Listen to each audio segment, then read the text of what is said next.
Money's a big part of this. 45% of American workers say they need a higher income. Job switchers increase their salary more quickly on average than those who stay put. In February 2024, people who stayed at their job for more than 3 months increased their salary by 5.1% year over year, whereas those who switched jobs increased by 5.9%. If only that data held true today. Unfortunately, it doesn't. So, is job hopping dead? Let's find out. For years, job hopping was considered one of the smartest career hacks in the book. Want a raise? Switch companies. Want a promotion? Change your title somewhere else. In a hot job market, especially between 2020 and 2022, it worked, fast and often without penalty. But today, that playbook is starting to fall apart. It is to the point where even the Wall Street Journal recently posted an article about job hopping and whether or not it's come to an end. Layoffs are back, hiring is slow, and the once generous salary bumps for switching are shrinking. More and more people are discovering that what worked just a few years ago is no longer getting the same result. So, has job hopping finally run its course? I'm Seth, this is Acquired Salary. Today, I'm going to be breaking down what's changed, what the data is telling us, and most importantly, what strategies actually work in today's job market. If you appreciate information like this, drop a like on the video and subscribe to the channel so you don't miss out on new information like this published each week. With that, let's jump into things. The breakdown starts with understanding why job hopping took off. To understand why job hopping took off and how it became so widespread, we have to go back a few years to the chaotic and unpredictable labor market that followed the COVID-19 pandemic. In 2020, everything came to a halt. Companies froze, hiring, laid off workers en masse, and uncertainty ruled. But then something unexpected happened. By late 2020 and into 2021, the job market didn't just recover, it exploded. Businesses that had downsized were suddenly scrambling to hire again. Entire industries bounced back almost overnight, and tech companies in particular began hiring like never before. It was the perfect storm. Demand for workers was high, but supply was low. Millions had left the workforce, some voluntary, others due to burnout or life changes, and as a result, companies were forced to compete. And they did it with money. Salaries shot up, signing bonuses became standard, perks multiplied, and for the first time in a long time, job seekers had all the leverage. And people noticed. Professionals quickly realized that staying at the same company wasn't the best way to grow their income. Internal promotions were slow, raises were modest, and loyalty didn't pay. But switching jobs, that was different. A single jump to a new company could easily mean a 10, 20, or even 30% salary increase, especially in high-demand roles like software engineering, project management, design, and data science. Job hopping transformed from a red flag on a resume to a sign of ambition. Recruiters stopped asking, "Why did you leave so soon?" and started asking, "When can you start?" It was especially powerful for young workers. Many who entered the workforce around 2020 or 2021 skipped the traditional career ladder entirely. Instead of spending years grinding for incremental raises, they leapfrogged from company to company, each move unlocking better pay, titles, and flexibility. And it wasn't just about money. Remote work opened new doors. People could now access job markets in other cities, even in other countries, without moving.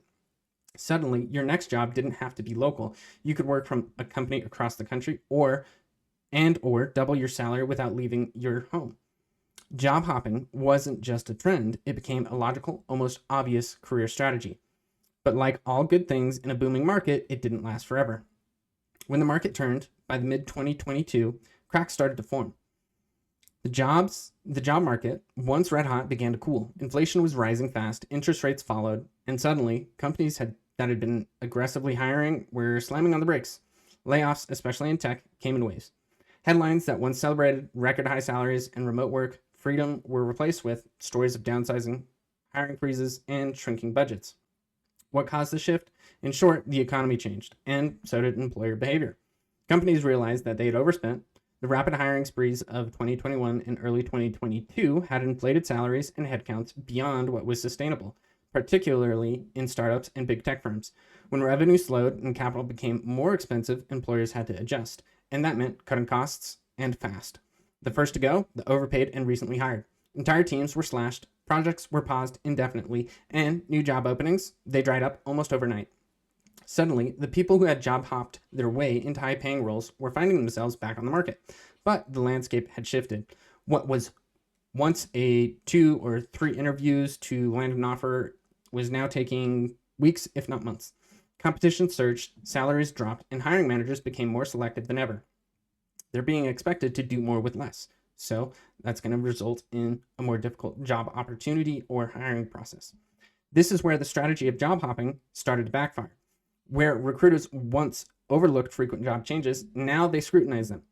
Where companies once paid a premium to attract talent, now they lowballed candidates. Knowing they had the upper hand, the rules had changed. And this wasn't just anecdotal. The data started to reflect that shift too. The data doesn't lie. It's one thing to feel like the job market has changed, it's another to see it in black and white. And that's exactly what recent data has done, confirmed what job seekers are experiencing firsthand. The Federal Reserve Bank of Atlanta publishes monthly wage growth data, and they have for years. It consistently showed that job switchers earned more than job stayers. In a strong labor market, this made perfect sense. Companies had to lure talent away from competitors, and that meant paying up. But now, the advantage has almost disappeared. At the height of the market in late 2022, job switchers were seeing wage increases as high as 7.7% compared to about 5.6% for those who stayed. A clear gap and a compelling reason to jump ship. Fast forward to early 2025 and the gap is nearly closed. According to the most recent figures, job switchers are averaging 4.8% wage growth, barely above the 4.6% increase for employees who remain in their roles. Clean. That's a difference of just 0.2%.